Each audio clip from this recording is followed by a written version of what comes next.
Welcome back. The FDA approved the first gene therapies to treat patients with sickle cell disease.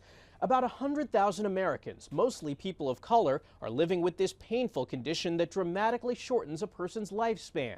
CBS News chief medical correspondent Dr. Jon LaPook shows how the new therapy changed the life of a 15-year-old from Connecticut. From the time he was a baby, pain was at the center of Johnny Lubin's daily existence. Like my lower back, and it'd really be hurting. Johnny had inherited a gene for sickle cell from each of his parents, Fabienne and JR. It was devastating as I found out and discovered more about the disease. Pain from sickle cell can occur anywhere blood circulates. That's because red blood cells, normally donut-shaped, bend into inflexible sickle shapes, causing them to pile up inside blood vessels and prevent the normal delivery of oxygen throughout the body. Complications include bone deterioration, strokes, and organ failure. For more than a decade, Johnny was in and out of the hospital. We felt like he suffered for so long and so much that we wanted to try, anything. In the past, that would have meant correcting those abnormal red blood cells using donated bone marrow. As an only child, Johnny had only about a 15% chance of finding a match. But then, the family learned about a cutting-edge clinical trial to edit a small number of the billions of letters in Johnny's genetic code and relieve his symptoms. No donor would be needed. They did explain that it's a trial. First, stem cells were removed from Johnny's bone marrow, and he was given chemotherapy to help wipe out the abnormal cells.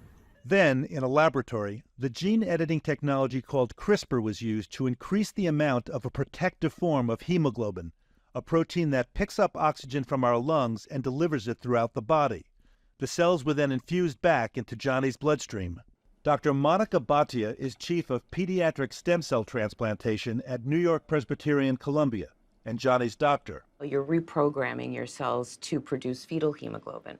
And it's been widely known those who have higher levels of fetal hemoglobin tend to have less severe symptoms of sickle cell disease. As an investigator in the CRISPR trials, Dr. Bhatia was well aware there was no margin for error. You're changing somebody's DNA, so obviously you want to make sure that the corrections you're making are the ones you want. October 4th was infusion day. We like to call that my second birthday. After 5 weeks in the hospital and 6 months out of school, Johnny was living a whole new life. I thought that was pretty cool, how I have new cells. And I honestly hoped, I could get, some superpowers from it, like genetically engineered. His doctor said everything looks good. He can go and live his life as a normal kid. Dr. Jon LaPook, CBS News, New York. Doctors at Queensland Children's Hospital in Australia are using a unique tool to help treat some of their youngest patients. Above the world is so high. 10-week-old Ruby Carson was born with half of her heart severely underdeveloped. Doctors say music therapy helps keep her heart rate low and in stable condition. She feels nice and relaxed. She goes to sleep very easy, very calming. 9-year-old Evie Smith has cystic fibrosis. She loves the therapy so much, she started taking guitar lessons. It took the edge off the procedures. There was calmness in the room, and watching Evie smile was worth it. The Cleveland Clinic says music therapy can provide benefits for patients with any number of conditions, like cancer, dementia, and anxiety disorders. A high school football player in California is proving that winning isn't always tied to a score. Danya Backus introduces us to this 16-year-old brain cancer survivor who's now a source of inspiration for his team and his community. On the football field, Quinn Kelly makes plays like any other high school defensive end.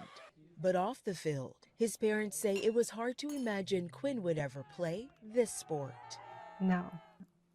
Especially football. No way. No. Walk to mama.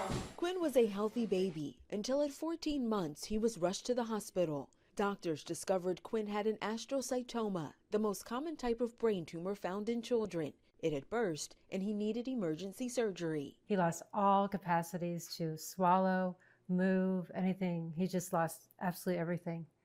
And we never knew if he was ever going to get it back. Quinn spent nearly a month in the hospital, then years in physical, occupational, and speech therapy.